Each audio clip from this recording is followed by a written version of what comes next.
Thank you very much. Thank you very much for the prize. Thank you very much for this wonderful festival. Perhaps I make a few words why I started writing books, because I never want to write. I didn't hate it, but I think I thought it was boring. Since I was a child, I wanted to become an environmentalist.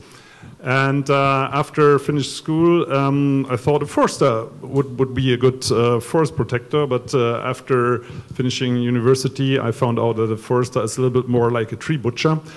And then I changed forest management. I read a lot of recent research and found out that trees are much, much more than just carbon things or than delivering raw material like timber.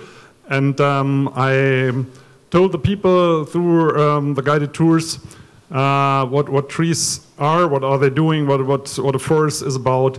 And afterwards, they asked my wife, who's doing the back office since 30 years, they are asking my wife, is there any book about that? And she always had to say no. And then for years, she said, Peter, write it down, perhaps just 10 pages. And I always said, no, don't like this. And one day, because I love her, I did her the favor and made a little book. And but it is not longer available. And the 16th book was The Hidden Life of Trees. And then, yeah, it exploded a little bit.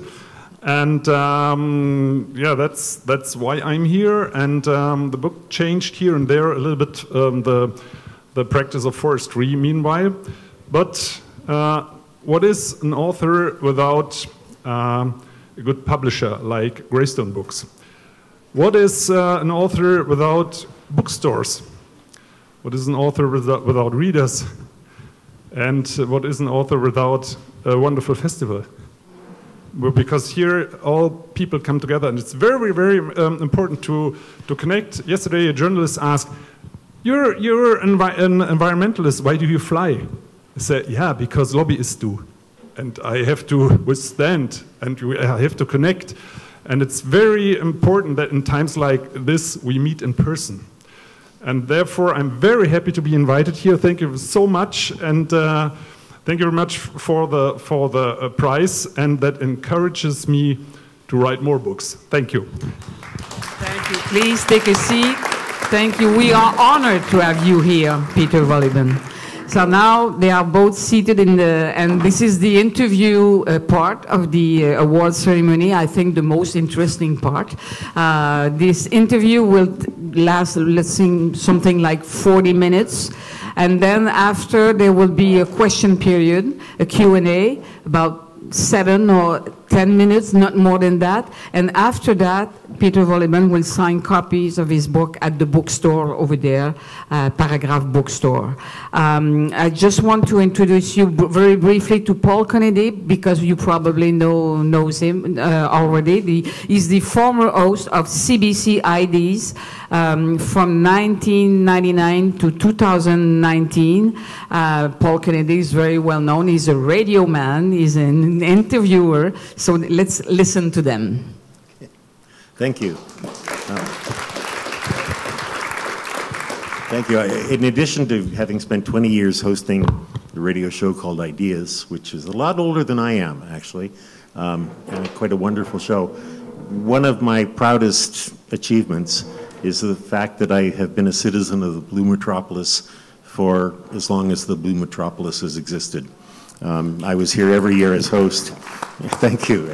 It is an amazing institution and one that I value enormously, and so it's a great privilege for me to be here and to be here to talk to a man like this. I spent quite a bit of time reading not all of his books, but I think I went through 5 of them, and I spent most of my time reading the first book, The Hidden Life of Trees, which is what we'll probably talk about most.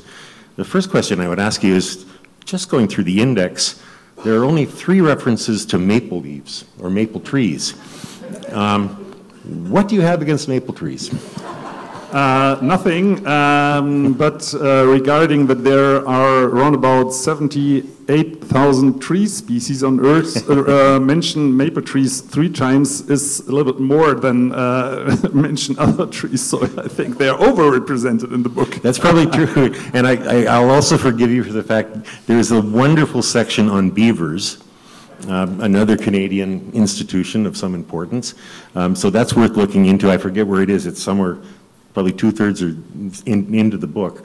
And then there's a chapter which I think we'll spend some time on, because I think it talks about maple trees a lot without actually mentioning them. And it's a chapter called Moving Water, I think. It's about transpiration. It's about the way that trees not magically, very scientifically, transport water from the leaves down into the roots and then back up into the leaves and then even down into the roots. They're doing incredibly magical things, but one of the side effects is the syrup. And maple syrup is something we all know something about. Just around this time of year, we've got a glut of it. So can you just go through that? Give us an outline sketch of that chapter of what happens when water moves through a tree. Yeah, perhaps we start a little bit earlier in the root tips, because in the root tips is the brain of trees. Who wrote this first? Charles Darwin. He made a whole book which is forgotten. I don't know why, because it's really cool. And latest research shows that trees make decisions, that they are intelligent, that they even there's strong evidence that they are even conscious about what they are doing. So, but the question is good, but because till now we don't know how trees are bringing the water up. There are a lot of explanations. For example, you can read, that's transpiration. The water evaporates through the little mouths under the leaves, and that causes under pressure. But how should under pressure move water, let's say 50 or 100 meters above? That's like you sucking on this straw, what is it called? Straw, yep. The straw. And if you bring your mouth away, the water isn't coming up, it's going down. So that doesn't work. And when it comes to maple syrup, sugar, then you see you harvest it without leaves being out. So the tree is pumping. That should be an active pumping mechanism. No one knows how it works. You can read a lot of explanations, but nothing is scientific proven. It's just guesses, and sometimes a little bit stupid because, again, without transpiration, how should that work? So there is research being done about the sleeping behavior of trees. And then some people say, plants sleep? Yeah, of course. Like we do. It's not a human invention, evolution, to sleep, as you can see on your dogs and cats and horses whatsoever. And, even daisy flowers are sleeping. You can watch them closing the flowers. And we don't. That doesn't mean that they are not there, or because we still nowadays we can't explain what sleep really is. Are we unconscious? Why are we sleeping? And so on. That's another topic. Okay, but there is a researcher team from Hungary, Finland, and Austria. They made research on the sleeping behavior of trees. They scanned them in wind still nights with laser, and they found out that trees let hang their branches a little bit, around about 10 centimeters or so. But the water pressure is rising, so the branches should go up, but they go down. We don't know why. And then by coincidence, they saw that the diameter of the stem is shrinking a little bit within 3 to 4 hours and widening again, and shrinking and widening again. And so the first explanation is that may be the heartbeat of trees. And we capitalize on that heartbeat when we harvest maple syrup, which we've just finished. And what's interesting in that, too, is that this year was a really year. I used to tap trees, but I haven't in a long time. My friends who still do it tell me it was weird because the temperatures fluctuated rapidly over a long period of time. And so I think ideally it should be -4 at nighttime and +4 in the daytime. That happened one day. Then there were 2 days where it was like normal level temperatures, then back to -4, +4 again. And so the sleeping patterns of trees don't match logically what we would think would be the same pattern, what we human beings experience. nighttime is not daytime or whatever. Yeah, but perhaps you can compare it to a bear. There are two different types of sleep for a tree. It's the nighttime sleep, and trees need their sleep at night. For example, I experienced it walking around because of jet lag very early in the morning, and the city lights are always on. And trees are growing under those lights, and we know there are scientific papers about it, that trees growing near or under a street light don't live that long because they can't sleep. For example, when we sleep in our blood, there's a reduction of free radicals, which are causing cancer, for example. So we need our sleep, for example, for this reason. In trees, it's exactly the same. But when they are under street lights, they can't do it anymore. So their leaves get earlier brown. And we think, that's because of the heat or the air pollution. No, it's because of the street light. So it would be better to switch them off at, let's say, midnight or so. And most people are in bed. Why should they burn the whole night? And for winter time, it's like a grizzly sleeping in its cave. In autumn, they have to decide when to drop their leaves off, and that's a decision. That's not an automatic reaction. If they have enough sugar stored in their body, like a bear feeding on a salmon, for example, then they drop off their leaves, and when we have had, for example, a very dry summer, then many people say, why do the trees have still their green leaves on? And I say it's logical, because they are hungry. They know, that's not enough for wintertime, so I have to keep, although that's very risky, because we have perhaps an early snowfall, and then the big branches may break off because of the snow load.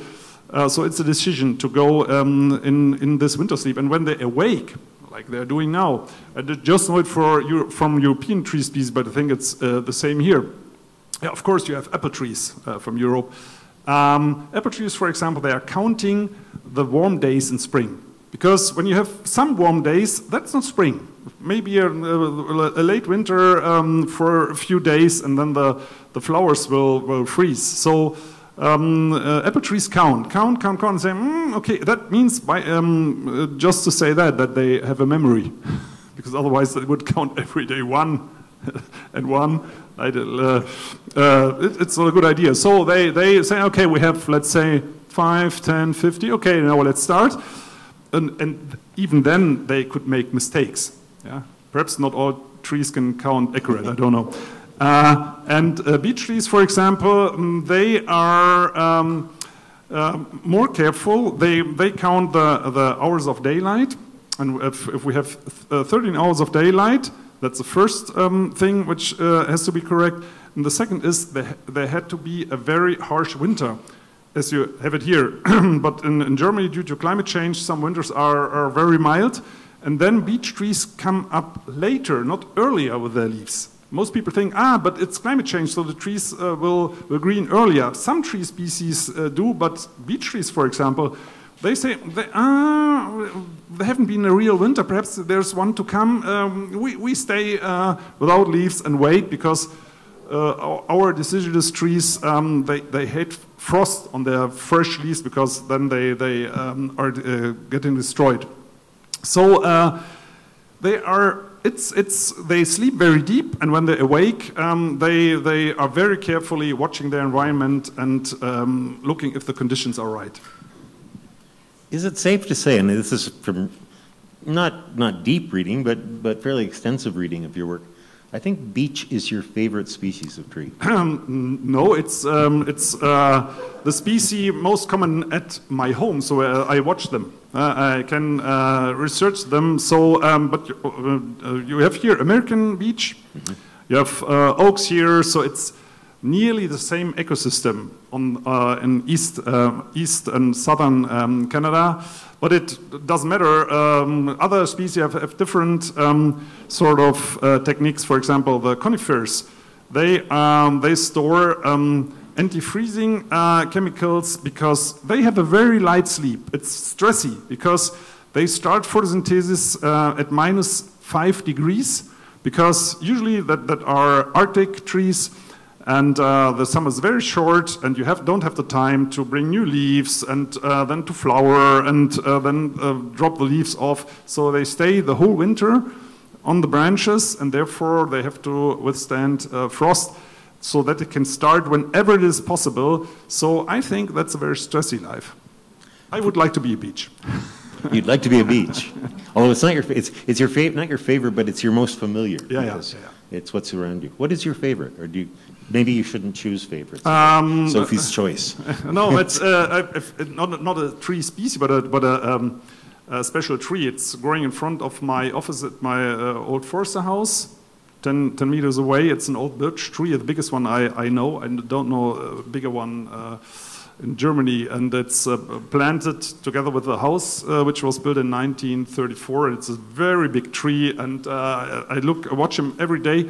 And so if you're observing trees in your garden or in your street, and then you can see what they do. For example, this birch tree, in July, it drops off, let's say, 1/3 of its leaves.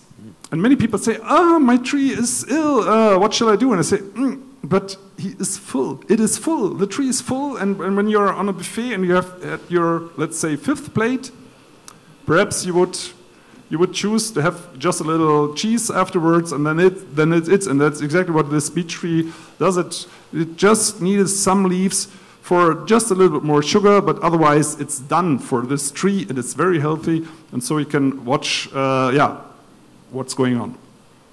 Are you saying that obesity is not a problem in trees? That they don't know how to eat too much? But yeah, trees can be full, and they do exactly the same that we do. Wow. They drop their leaves off. For example, cherry trees in our region, they often drop their leaves in August. And again, people say, what's happening here? And say they are full. But when you're full until this, you should stop eating, and that's exactly what trees do. One of the sort of deepest themes, I think, in all your work, which fascinated me, is how old trees are, and how that's the biggest distinction, really, between us and them. I mean, a tree can live to 800, well, what's the oldest tree? It's in Sweden or not? In Sweden we know. Just to say that, we don't know how old trees can become. You can read it in many books, but no one knows. It's I'll tell you another example. How old can grass become? We always look at trees. Oh wow, they are so big. What about grass? I discussed that with our son, who's owning our forest academy. One morning we say, why always about trees? How old can grass become? And we look, there's scientific research about grass. And in Switzerland, for example, in the Alps, they found a single individual grass which is as old as 5,000 years. Wow. So it's not all about trees. And in Sweden, the oldest spruce they found by coincidence is nearly 10,000 years old. But you have this in the United States. I think is it in Utah or Oregon?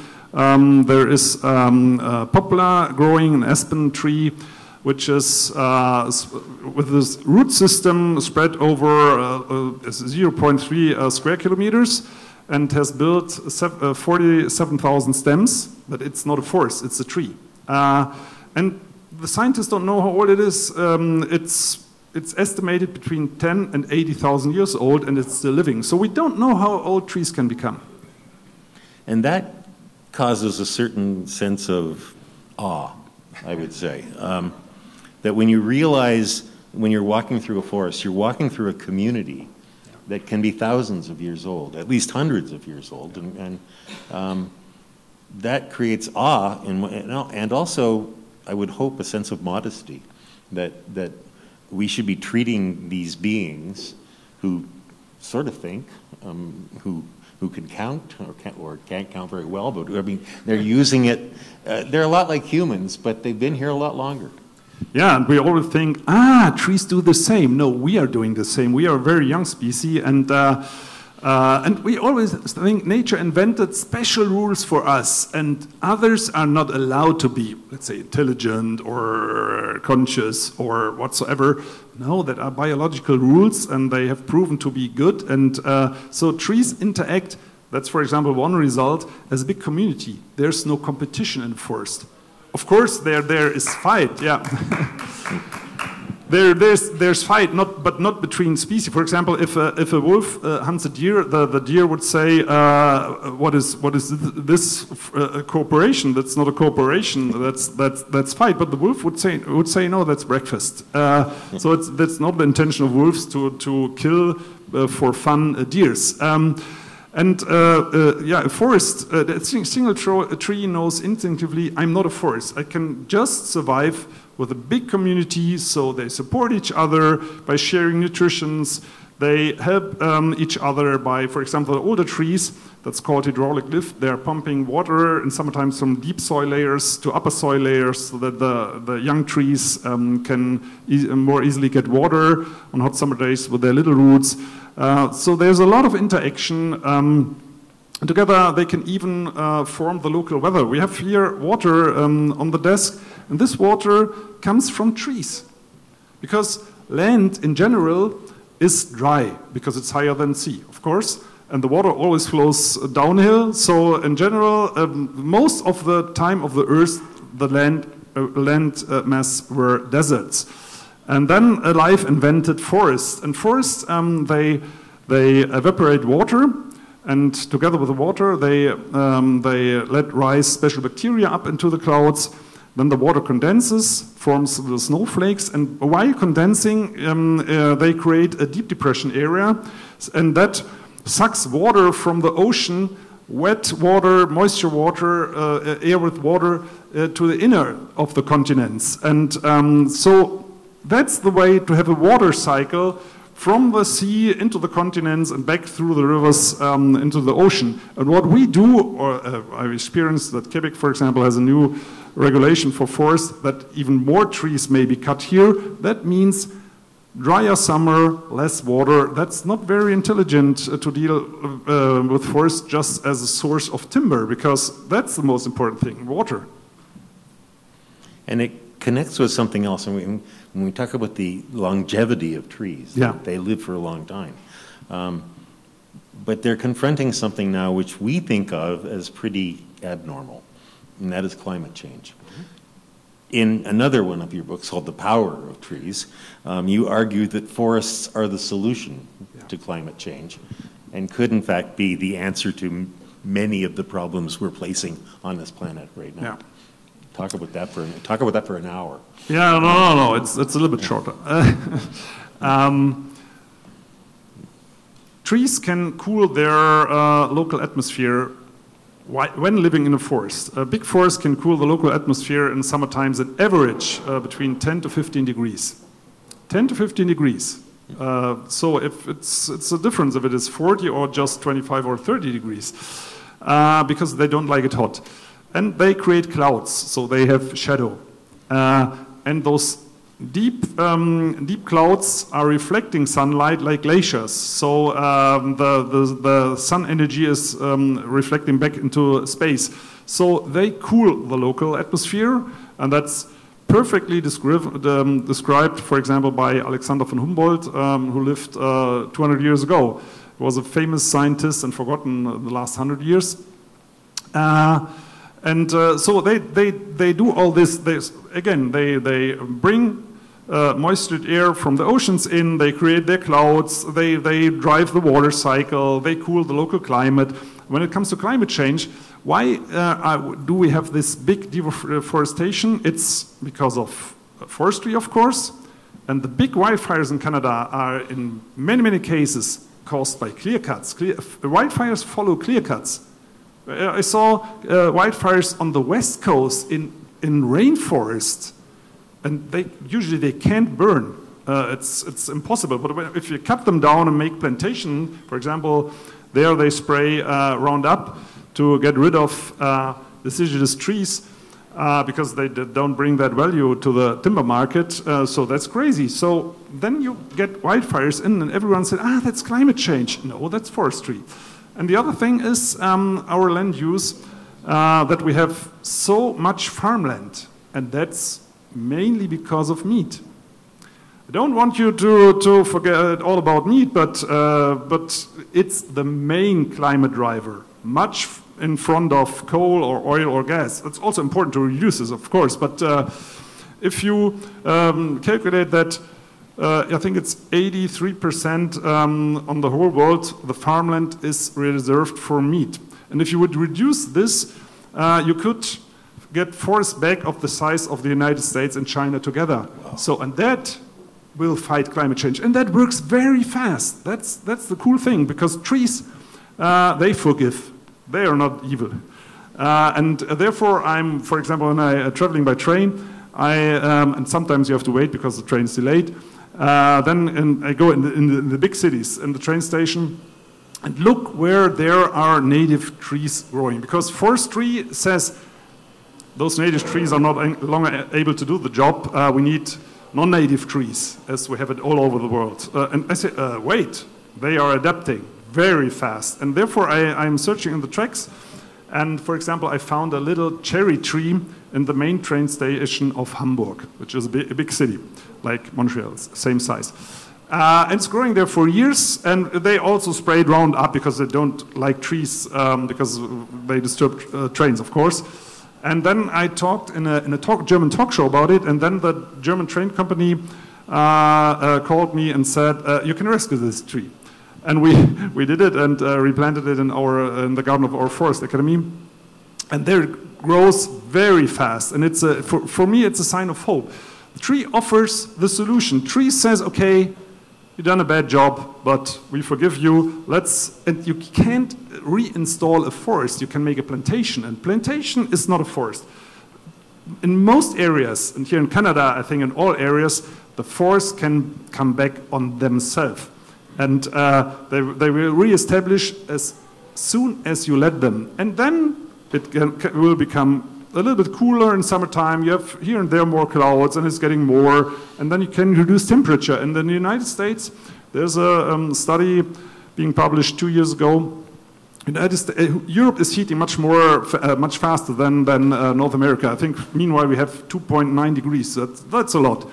And in the United States, for example, it was till 2020 0.7 degrees, and the East Coast cooled against the global trend about 0.3 degrees lower. So the climate change didn't happen on the East Coast. Why? Because the forests came back since the 1930s and are growing and cooling, and this is disregarded by politics. It's called carbon vision tunnel. Just concentrating on carbon. Forests are carbon sinks.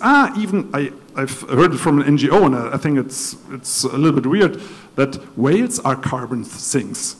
Regarding humpback whales as a carbon sink, I think that's a state I never want to reach. And I'm sorry that the chief executive of whatever foundation that went there is somebody who we should be avoiding. Yeah. Just one thing more specifically about climate change that also has a lot to do with forests, and everyone in this room certainly knows. Last year was a pretty bad year in Canada for wildfires.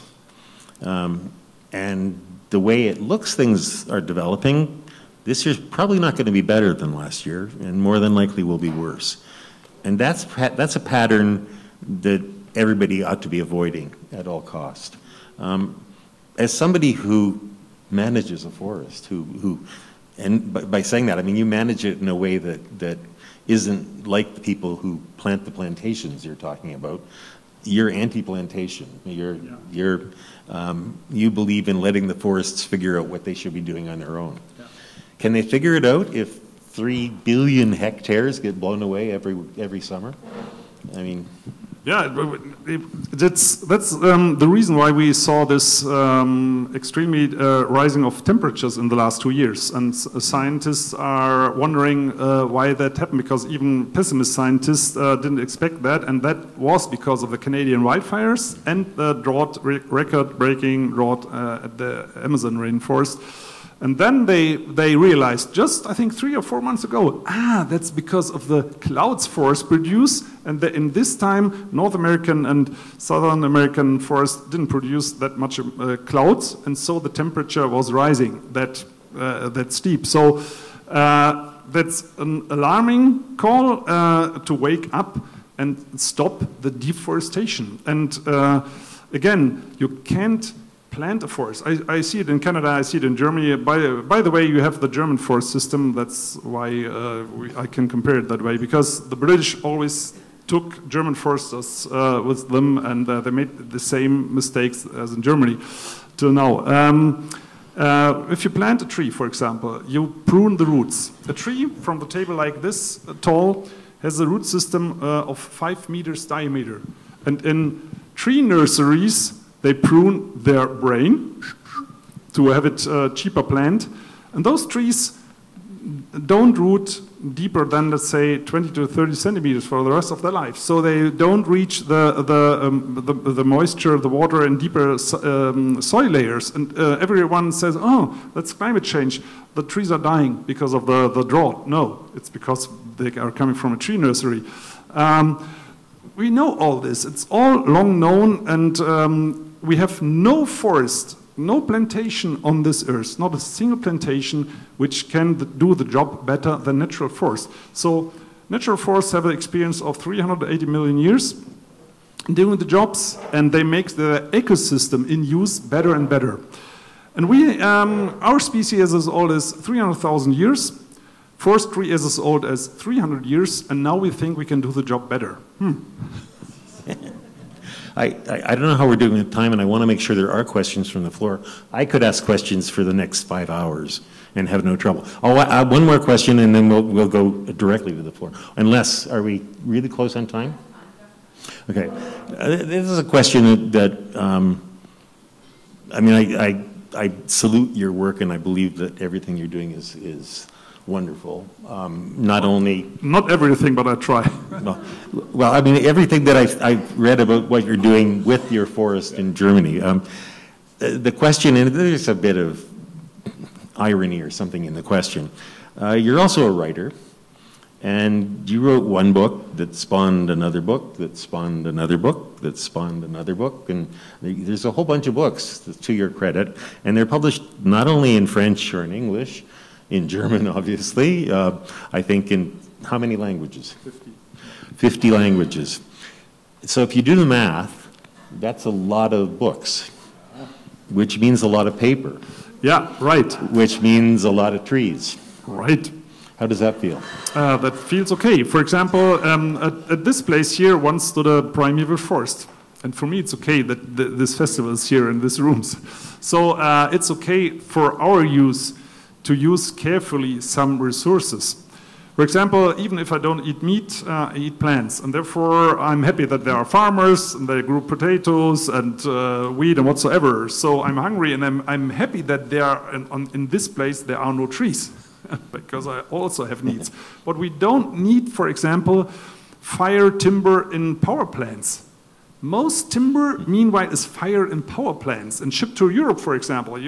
Some of your many of your clear cuts here in Canada and in the USA as well are made for pellets, shipped to Europe, and then the coal power plants are regarded to be carbon neutral, which is nonsense. Burning timber is the worst energy source on Earth because, again, it's not just about carbon, and it's not carbon neutral. It's even in carbon, it's worse than coal.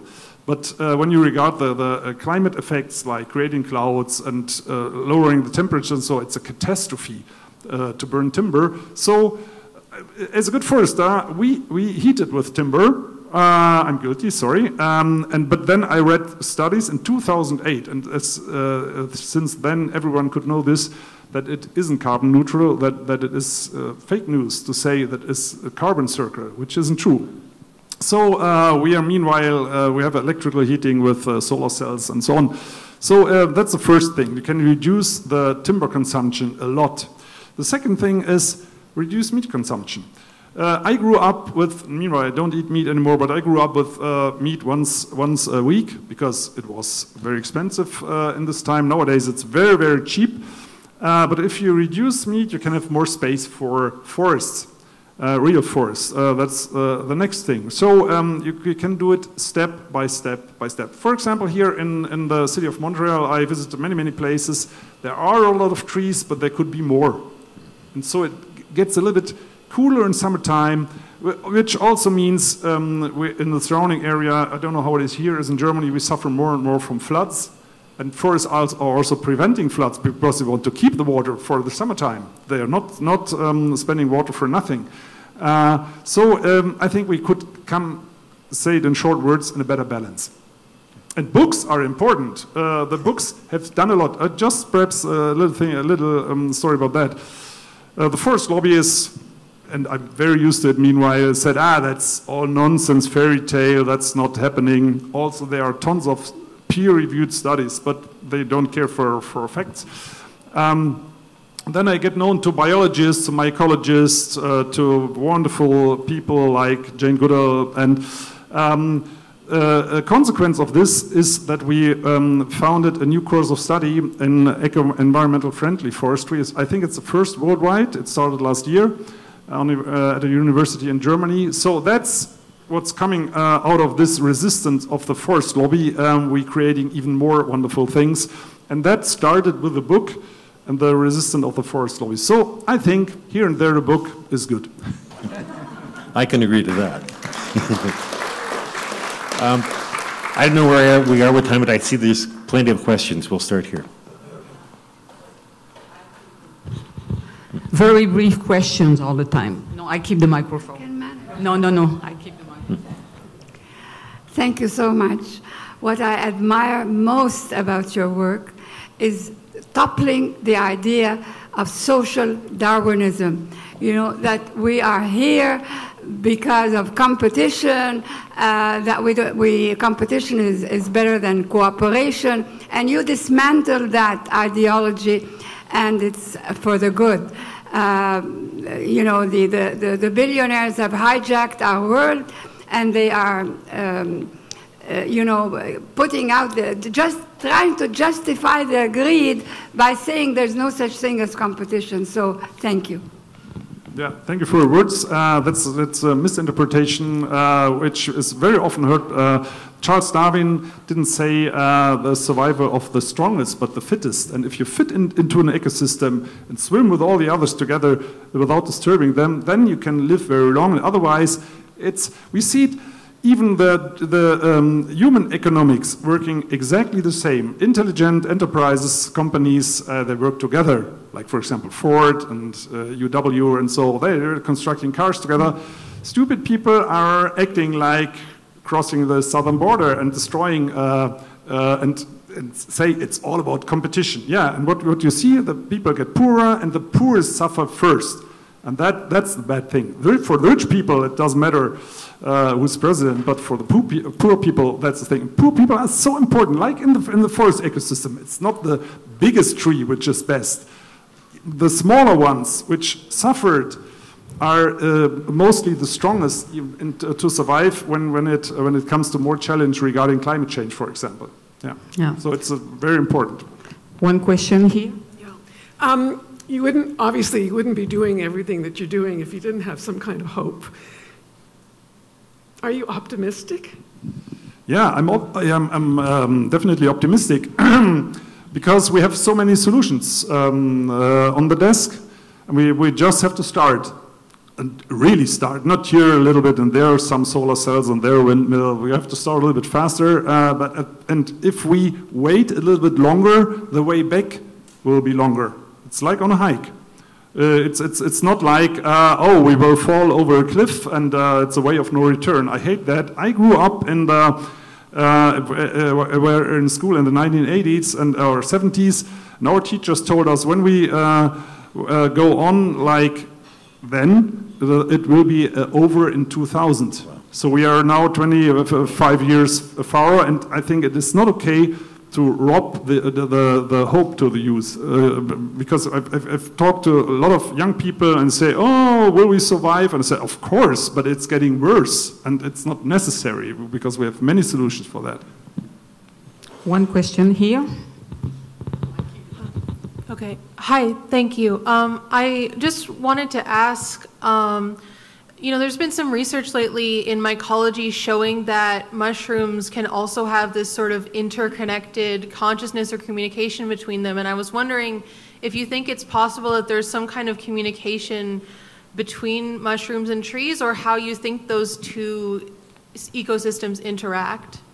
That's proven by many studies that fungi interact and communicate. Even bacteria are communicating.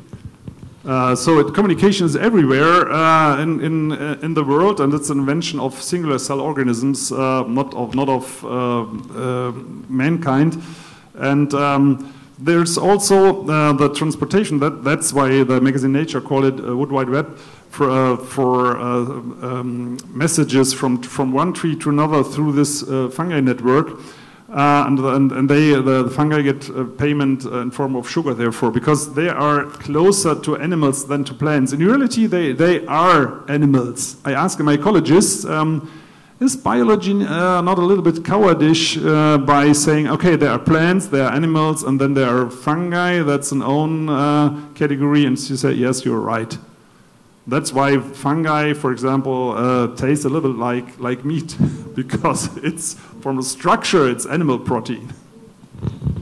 We have one question here. So you talked briefly a little bit about the sustainable forestry academy that you started in Germany. Would you briefly outline like some principles of sustainable forestry that go against like conventional forestry? Yeah, conventional forestry thinks it can calculate what will come the next 100 years. They do so. They say in the year 2107 we can harvest, let's say, 50 million cubic meters of timber, and we say, stop, we can't calculate even the next month. Calculating forest, it's much more complicating than a weather forecast, and that doesn't work for 3 days, as you know. We say we should calm down, we should slow down, we should bring in an adaptive management. So we do something, and then we look with modern technique, satellite technique or whatsoever, how the forest ecosystem react without knowing exactly what's going on. So because we will never discover that. In 2 spoonful of forest soil, you have around about 1 million different bacteria species. And they are all doing anything together and working and whatsoever, we don't know. But what we know is, for example, that there are less clouds or more, so we can harvest much more carefully. We need much more forest left on their own, because forestry is not just about timber. It's about tourism, it's about water, that are also very important goods. Therefore, it's about governments, it's about indigenous knowledge. So it's called social ecology forestry, and it's of course exhausting, because you're not sure, I've learned that and that will work for the rest of my life. But that's the same like working in the computer industry.